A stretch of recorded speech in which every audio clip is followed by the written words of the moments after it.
need to look fabulous for fall, but you are on a budget, then you have come to the correct place because in today's video, I'm going to show you some fall accessories, how to make them yourself, and to just slay this fall. Don't forget to turn on notifications and to comment down below that you did for a shout out in next week's video. Also, don't forget to click the top right corner, click the little eye, and select the video that you would like to see next week. Once again, my phone is doing crazy stuff on camera, but that's not the point. Today I'm going to show you guys how to make some cute chokers. So first I bought this little chain here and I measured it out to like fit around my neck, and I cut off a piece that long 2 times so that way I would be able to make my choker that I want to make. That's just what you're gonna have to do. Next, I took some of this wire and some of these little longish beads. I took the wire, curled it up into a little circle, added a bead, and then curled it up into a little circle on the other side as well. And this does take some time, but I made 6 of these in total, and this is basically the shape that you should get, like a little bead and 2 little hooks on the side.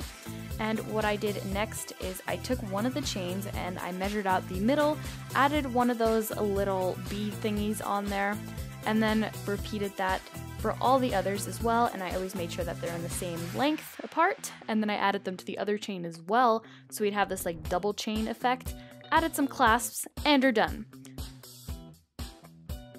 I don't really know if you can really call this a DIY, but I basically took like this chain necklace that I already had, and I added this little wishbone charm on it because I just thought it was so cute and I found it at the craft store, so that's it. For this next choker, I used this larger chain. Once again, I measured it around my neck and then trimmed it off where I needed to, added a little clasp in the end, and you are done. So these like little choker stacks have been like super in this fall, so I made these 3 for you guys. Just make sure that they're all in different lengths so that way you can like stack them on top of each other. And I have to admit, it looked real cute. And obviously you don't just have to use your DIY'd ones, you can also use other necklaces and mix it in. I've been seeing these black furry slides literally everywhere.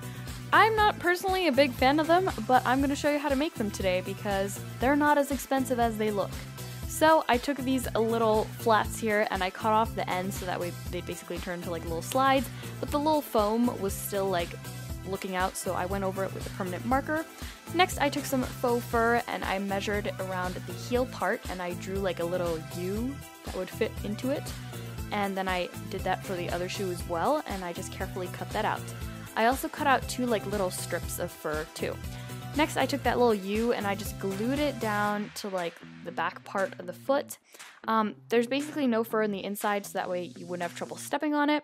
Then I took that little faux fur piece and just glued it onto the top inside, and then you have all this fur looking out of your shoe. Next I took that same larger chain, added 2 little charms on the side, and then hot glued those to the front of the shoe. Next I repeated everything with the other shoe as well, and then you have the black furry slides that everybody's been wearing. You're welcome. Once again, not a big fan of these, but they're still, you know, they're not ugly. I definitely wear them, but they're not my personal favorite.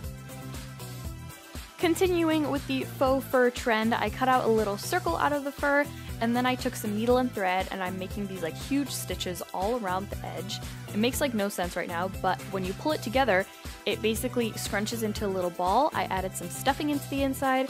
I kind of sewed over the top part multiple times, that way it'd hold together. I also added this little like clasp to the end to turn it into a like keychain and just attach that well with a couple of knots. And then you are done with this adorable little pom-pom keychain. You're welcome. At the moment, I am obsessed with mini backpacks, but they can get a little pricey. So buy yourself one of these like side satchel thingies that are pretty much out of style right now and like nobody wants. That's why you should find them really cheap. So mine I found for like $20 at like some store, and I cut off the band of it and divided it into 2 for the straps. I added some extra strap that I had at home still from this like buckle thingy for the handle, and then I took this little machine thingy. I currently forgot how to call it, but you will see it in a second. I took an awl and I put a hole through the band and through the little backpack thingy, used my little tool to attach it, and then I was done with adding these straps and the holder, and this is how cute your backpack looks. So that was it for today's video. This is Allie coming to you live from Pastel28 here on YouTube. Have a good night. I love you.